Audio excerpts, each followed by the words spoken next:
Hello again, my dear. How have you been?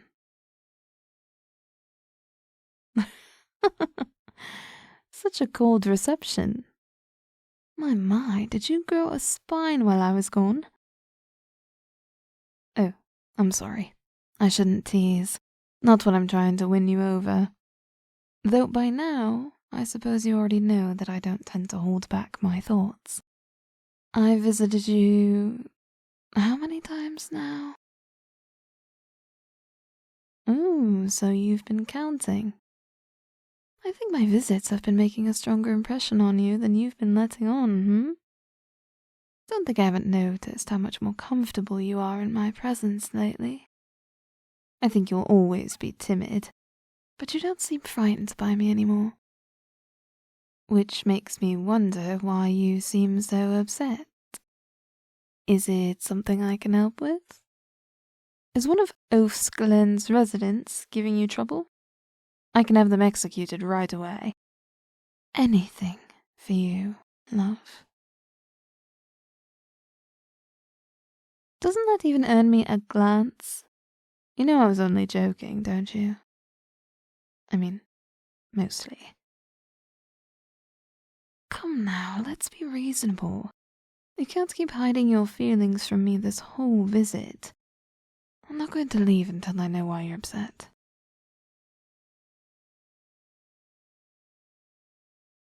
Oh, well, that would explain it. You've heard about my engagement, It's true. I am now betrothed to the prince of our most prosperous neighbor. But don't think that this changes anything between us. Political marriages are more politics than marriage. That gigantic idiot doesn't excite me in the least. Not the way you do.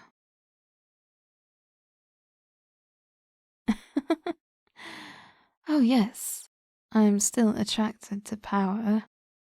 But having high status doesn't automatically make one powerful. The prince is weak-willed, easy to manipulate, which is precisely what I'm doing. Now, don't speak about yourself that way. Being timid does not make you weak-willed. After all, you've turned me down more times than I care to say. You haven't bent to me yet, and that's more of an accomplishment than you likely realize. I find it impressive. Exciting, even. The werewolf is tempted to chase the prey that runs from it, rather than the one that simply freezes with fright. So put it out of your mind. Affairs among royalty are common, expected even. We'll need to sneak around a little, but it only adds to the fun. And I'll protect you from any consequences should we be discovered. You will merely be the lucky little peasant that I selected to address the needs my husband couldn't. If anything, people will envy you. Surely you must agree it sounds a little exciting. Imagine creeping through my palace in the dead of night, hiding under my bed when someone knocks on the door of my bedchambers. It's like a game, and the consequences of losing are no more dire than losing at hide and seek. It does intrigue me that you find it upsetting, though. Are you hoping to have me all to yourself, my sweet? Don't you worry. You still have my whole heart.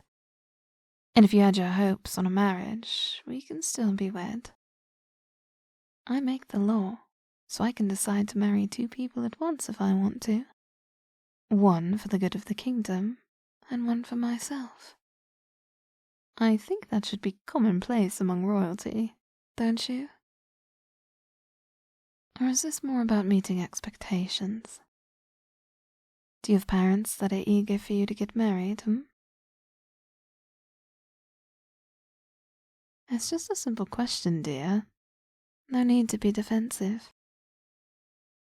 Why do you always get so suspicious when I ask you about family and friends? You wound me. I would never resort to blackmail. Not when it comes to you, at least. I would never leverage your loved ones against you. You have my solemn vow. I only ask because I want you to know that you can get married to someone else as well. If we were to enter a relationship, it would be exciting and full of passion, but certainly not stable. I won't be offended if you have a spouse to appease social customs, and you wouldn't be disloyal to them by tarrying with me. Not in my opinion. You'd simply be obeying a royal decree. Who could blame you for that, This is all hypothetical, mind you. I just want to let you know you have options. I'm a flexible person, in more ways than one, and I want to make this as easy on you as possible. Earning my attention is an honor, but I do realize that it is also disruptive to your quiet, simple life. I do wonder what exactly is holding you back from me. Perhaps you worry about being far away from home. I did say before that I wanted to take you away, but that doesn't have to be literal. There are magics that allow swift travel over vast distances. Pricey, but that's no issue for me. You could visit my palace and be back in under an hour. Well, maybe 2 or 3, but that's only because I like to take my time, if you know what I mean. Or are you worried about having time to manage your shop? You don't have to work for a living with me as your lover, but you can if you'd like to. I can compensate you for your time by giving you rare materials to create more magical objects with. Your shop could become very popular among traveling wizards. There aren't many places in this part of the kingdom that offer high-quality products. Oh, then what is it? There's no need to be so closed off. Whatever issue is giving you pause, I can remedy it. I can do anything you like. Perhaps I'm not being vulnerable enough. I confess that I tend to be flippant. If you need sincerity from me, I can try it. The truth is, I don't tend to have the pleasure of forming real connections. Relationships among politicians are incredibly artificial. I don't have anyone I'd consider a real friend. Only people who act pleasant around me so they can get what they want. You're an interesting and exciting person, and I think I'd be able to have something real with you. Something sincere. I'm offering you the world because I'd give anything for some genuine affection, just once in my life. Even my parents saw me more as their heir than their child. Isn't there anything at all in the world I can give you to convince you to try creating something with me? Something authentic?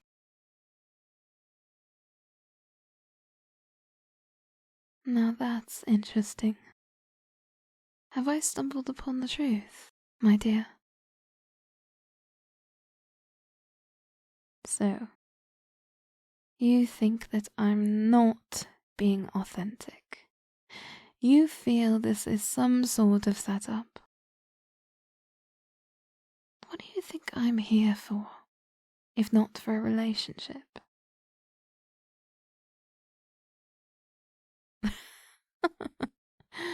I see. Oh, my sweet. I wish you'd said something earlier. I could have cleared this up easily. This isn't some ruse to convince you to join my mage corps. I did tend to aggressively recruit for it some time ago, but I'm finished with that. I already have all the talent I need there. I value magic as a source of power, and it's true that you have potential. But to be honest, I never saw you as a candidate for a battle mage. You're too sweet, too shy. I don't think you'd be a good fit, my dear. Looking back, I can see why you'd think that. When we first met, I talked so much about your magic and why I was drawn to it. You must have suspected that I was more interested in your magic than in you, and discovering that I was engaged would only make you more convinced. But my dear, that's not the case at all. The fact that you're a mage is a bonus, but I'm interested in you as a person. The combination of high magic potential and someone so sweet and shy is appealing. Not to mention how stunning you are to look at. You're simply my type, love.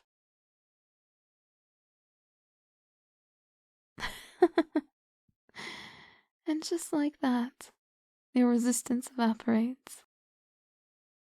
So that was really it? That's the whole reason you resisted my advances? Well then, this just got easier. Tell me, love, what do you want? Say the word and it's yours. Well, now that you don't suspect me of manipulating you, you're suddenly a charmer, I love it. Well, that's easy to give.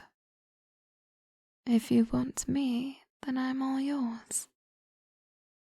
But if you don't mind, let's go to the palace first, Quite frankly, I imagine my bed is much more comfortable than yours.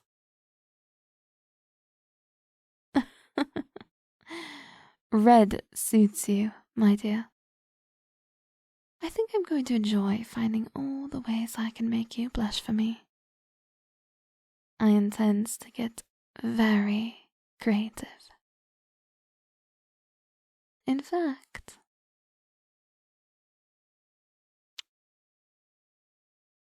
marvelous. This has been a most enjoyable hunt, my dear. And it's finally time to enjoy the spoils. Let's hurry. I intend to make up for lost time.